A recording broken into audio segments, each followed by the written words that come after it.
It doesn't take very long into our lives before we realize this central truth that life is never static.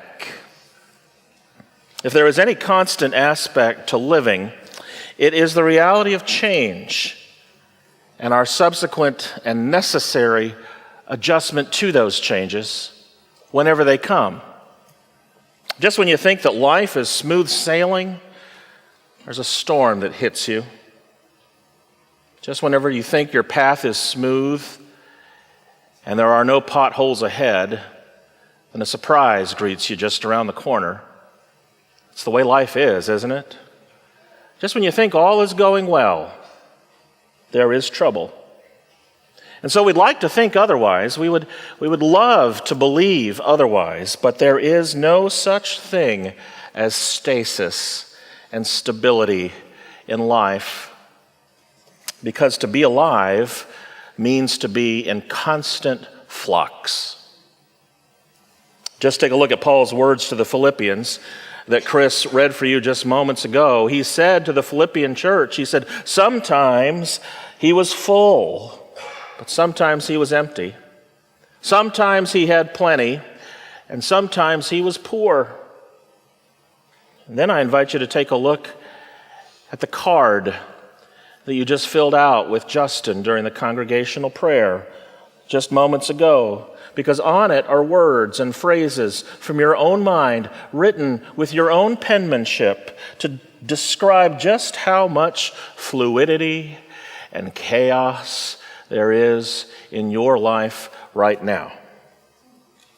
Oh, we might crave stability and silence and an end to all of the flux that we put into that card, but it's rare, it's very rare indeed, that we can ever put an end to all of the changes that are happening in our lives. There is always something to deal with, isn't there? And everyone has something that they're dealing with, without exception. There's not a single person in this room, not a single person among us that didn't have at least one thing to write on that card. So what do? We might pray for our problems to go away, to be resolved. We might pray that God might step in and put an end to this whirlwind and chaos. It'd be a reasonable thing to do. As a matter of fact, Jesus was stilling storms all over the place in the Gospels. God was conquering the storms of life all throughout the Bible. It is perfectly reasonable to pray for an end to the problems. Or we might pray for wisdom and understanding as to why that stuff is happening in your life. Trying to understand God's will, that's perfectly understandable and reasonable as well. But maybe there's a third option, one that's not immediately evident to us, especially in the thick of it. An option that is critical, vital, and even required, even when times are really hard.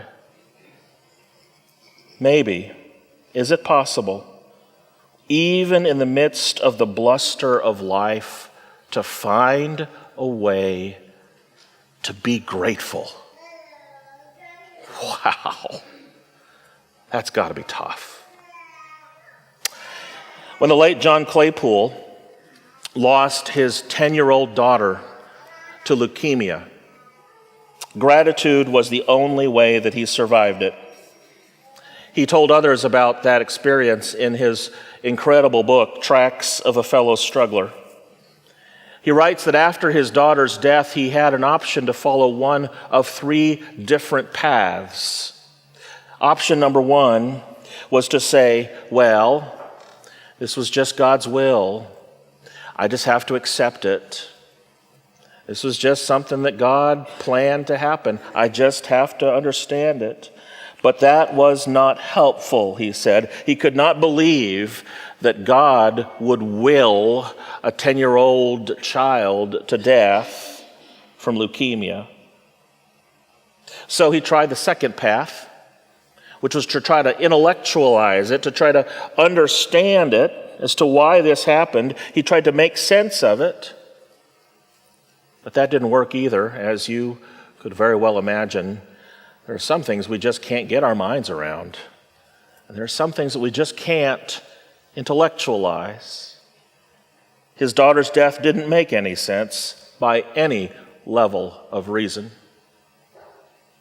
So, John chose the third path, to walk the path of gratitude. He realized that life is a gift, that we are not entitled to it. The fact that we have any life at all, he said, is pure gift and pure grace. Therefore, John Claypool chose to be thankful for the 10 good years that they did have together, rather than being consumed by the resentment and the bitterness of the years that they would no longer have together. He says this path of gratitude isn't easy. In fact, it's downright irrational. It goes against our sensibilities, not with it. But for him, for a man grieving his daughter's death, he said this was the only option that was of any help at all. Now, we all know that gratitude is an important aspect of Christian character. Time after time again, the Bible tells us to be grateful. So it shouldn't surprise us that when we are talking about the 5 components of Christian character, which is our guide through Lent this year, it shouldn't surprise us that gratitude is on this list. It should not surprise us that when John Wesley was putting this list of 5 together, that he advised that every Christian be grateful. But what probably does surprise us, if not downright shocks us, is the fact that gratitude is not only possible, but it is required, not just when times are good, but especially when times are tough. To put it another way, we all know that we have to be thankful for things. We all know that it's important to be thankful for, with an emphasis on that preposition for. Every Thanksgiving, we do a personal inventory of the things that we're grateful for. We all know that it's important to be grateful for our blessings. But what are you thankful in? Are you grateful in those times in our life when times are tough?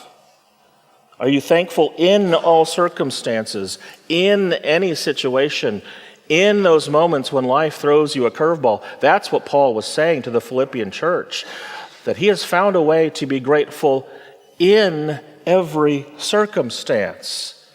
It's one thing to be thankful for. That can be easy. But to be thankful in? That's a different matter altogether. Now, I want to say that being grateful in the midst of a tough situation does not mean sugarcoating that situation. It does not mean trivializing it. It does not mean downplaying or discounting the severity of your suffering. It is okay, even advisable, to admit and acknowledge that sometimes your life just stinks.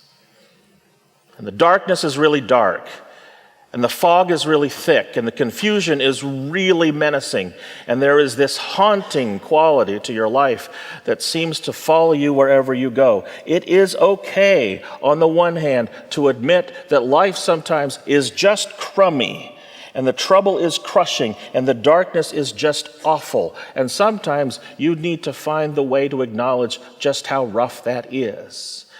My hope is that in the prayer exercise minutes ago with Justin, you were able to even put a first couple of words to just how hard that is. But it is also okay. It is equally acceptable and advisable, even in the midst of that suffering, to also be grateful. Because if we learn anything from this passage from Paul today, it's that these two things are not mutually exclusive. It is possible to be realistic about the toughness of our situation and even to be grateful in the midst of that tough situation.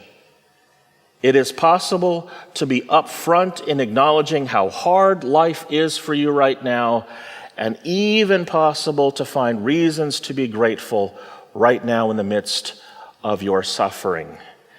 Why?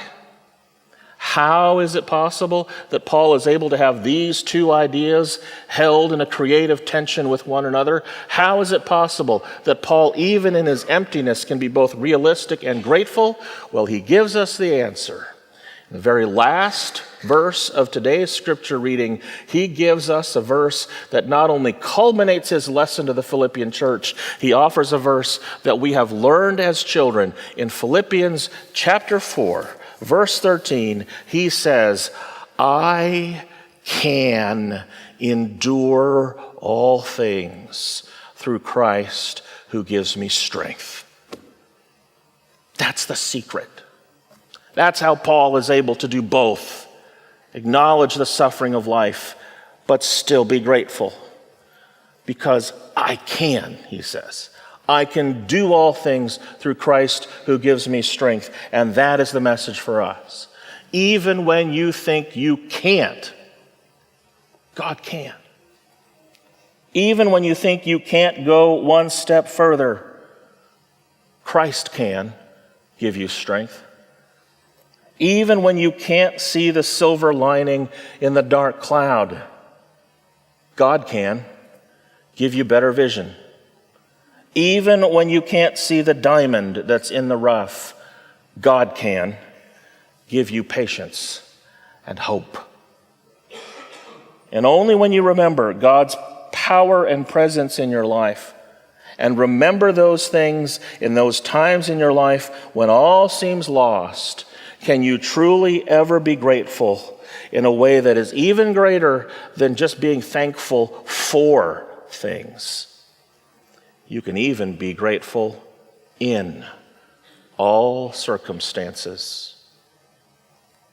Now, for those of you who have been following along with the book, 5 Marks of a Methodist, written by our friend Steve Harper, who preached here last Sunday, which, as you know, has been the guidebook for this Lenten series, you know that John Wesley had a very important ritual that he practiced every Saturday night.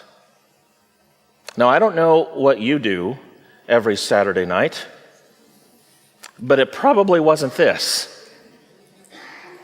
Maybe you find yourself on most Saturdays on the couch watching sports or hanging out with friends or going out on the town or simply hanging out with your family doing a game night or just sitting and chilling and relaxing.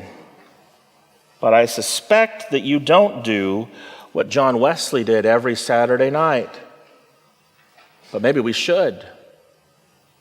Every Saturday night, he would sit down for some quiet time and do a personal gratitude inventory as he reflected on the events of the previous week.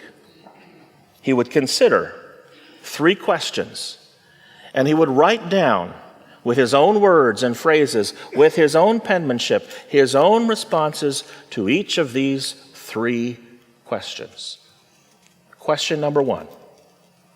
Have I allotted some time for thanking God for the blessings of the past week? Now, this question is pretty straightforward, but it is also very tough. He says, have I been as thankful as I can be this past week? Or have I just focused on the clouds and the rough?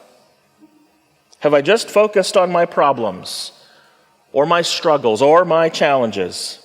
Have I just gone about my busyness and worked like a dog just to make it through the week? Or did I remember at all during this past week to be grateful to God and all that God has given me in this past week? Might seem like a simple yes or no question, but when you really think about it, This is a tough question to answer, because I suspect that for some Saturday nights, John Wesley was able to say yes.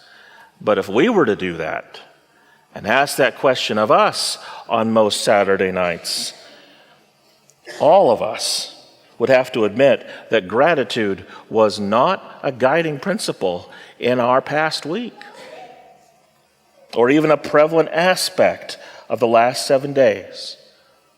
This question alone is challenging enough. I mean, we would have gladly said to John Wesley, all right, you got us. Question number 1, that's a zinger. That's hard enough as it is. But Wesley goes on. He asks an even tougher question of himself in question number 2. He says, have I, in order to be the more sensible of those blessings, seriously and deliberately considered the several circumstances that attended them? Oh, this question's even tougher than the first. He just asked the question, is it possible that God was blessing me throughout the week, even at my lowest point? Is it possible that when I was facing the toughness of my situation, the darkest of the dark, the lowest point in this past week, is it possible that God was, in fact, giving me strength the entire time? Friends, this question alerts us to the important spiritual possibility that sometimes you can only see the hand of God at work in your life through the rearview mirror, when blessings are closer than they first appeared at that moment. But there they are, nonetheless. I think it's important to say that in this second question, again, Wesley was not trying to trivialize his suffering. He was not trying to sugarcoat his trials. He wasn't trying to minimize the dark stuff of his life, because after all, sometimes life just stinks, and there is no sugarcoating it. He wasn't trying to intellectualize it. He wasn't trying to solve the problem of evil and suffering in the world, or why bad things happen to good people, or why the world is the way it is. Instead, in this second question, he was just reminding himself every Saturday night of the possibility that there was one thing that he could always do. Even when he felt out of control among every aspect of his life, there was always one thing he could control, and that is to be grateful. By the power of God's strength given to him in Jesus Christ, he could always be grateful. Now, before we get into the third and final question that Wesley asked and wrap up this sermon, I think it's important to note the value of the spiritual discipline of writing things down. Writing down your blessings and your challenges in the form of a journal.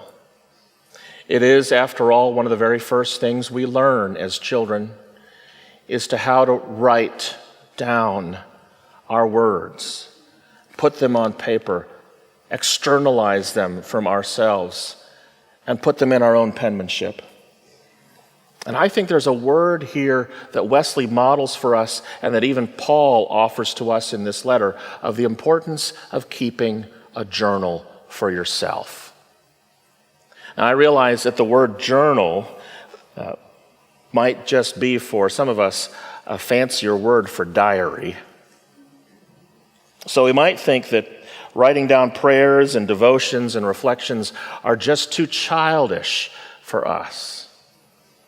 But I'd suggest to you that just like tick marks on a wall help monitor our height, or just like vital signs give us an assessment of our overall health, or just like progress reports at school tell us how our kids are doing in their education, keeping a journal may in fact be the one thing that you can control, and the one thing that you can do, regardless of how tough your life might be. In fact, I want to show you mine. It's one that I started keeping about 4 years ago when I started entering one of the darkest times of my own life. Never really journaled before. I went over to Barnes & Noble, tried to find a journal that had a lock on it. This was the only one I could find, which I know does not at all dispel the notion that it's just something teenage girls do. It's so pretty. But this was my journal. Even when all else felt hopeless and lost, it was the one thing I could do. Open up its pages and do just what you did during the prayer moments ago. Find the words.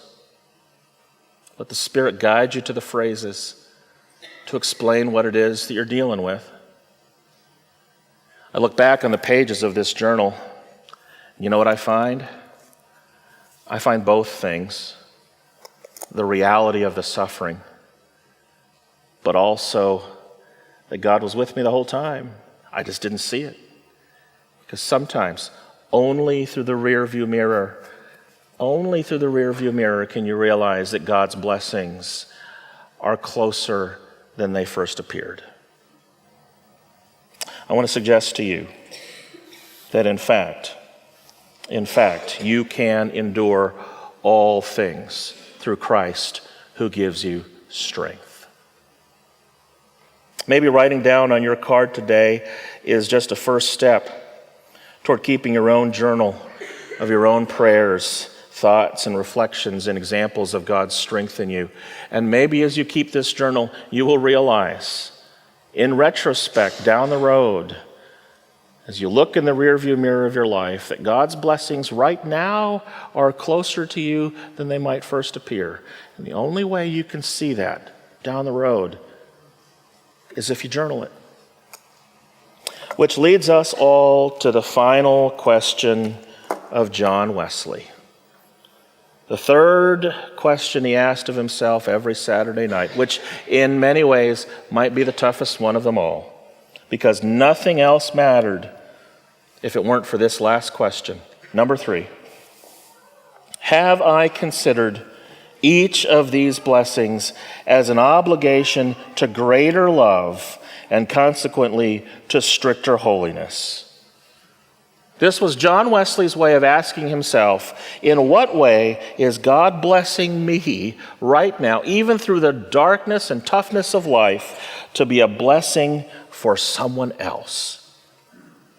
Is it possible that even in the midst of my tragic situation, even as God is blessing me now, that God might actually be preparing me, little old broken and hurt and wounded me, to be a blessing for someone else?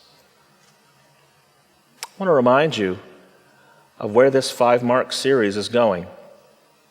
It started with mark number 1, the importance of loving God in our character. And you know where we're going in the end? Mark number 5, loving others. Loving God and loving others. It's the summary of the Great Commandment. But this is a reminder that in order to get from mark number 1 to mark number 5, we have to pass through mark number 3. Today is the pivot point of this whole series. It's the hinge. It's the fulcrum on which all of the other marks rest. Because if we don't get mark number 3 right, if we don't make the turn today, then there is nothing to stop us from making spirituality an entirely inward and private practice where it's just between me and God. Because we remember that you cannot love God unless you love others, mark number 5. And you can't fully love others unless, mark number 1, you love God and realize just how much God loves you. Just as Steve said last week, to remember that God isn't mad at you. And what is that central pivot, that hinge that will make sure that we love God and love others in all aspects of our life? To be grateful. To be thankful in all things. To realize that even when life seems at its toughest, even when the clouds seem to take over your vision and you can't see much more than just the step ahead of you, even then, especially then, you can give thanks. Even right now. I invite you to flip that card over. Because during the offering time, I'm going to invite you to fill in the rest of that card as an act of your offering today. As a response to today's sermon, you will not only offer to God your tithes and our offerings, but I'll invite you to spend some time writing on the back side of your card all the ways that you can see God at work even right now in the midst of your hardship.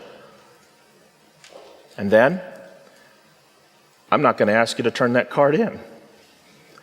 In fact, the opposite. I'm going to ask you to take that card home with you. No one else needs to see what's on that card but you. But it's there for you as a landmark, as a signal post along your path, to remember that on this day, February 28th, you were able to do both things. To acknowledge the toughness of life on the one hand, but also be grateful for the silver lining in that cloud, the diamond that was in your rough, the light that was in the midst of your darkness, in the form of a God who can give you strength. You might choose to take that card and take a snapshot photo of it with your smartphone and make it the wallpaper of your computer or your phone. You might choose to hang it in a place where you can see it every day, or even better yet, you might choose to take that card and make it the first entry, day number 1 of your journal, your very own green palm tree, pink elephant, teenage girl journal that you might start tracking with your own hand. In whatever way is helpful to you, I invite you to take this action for Lent. Be more grateful. Find reasons for gratitude in your life. And find a way to be a blessing for others.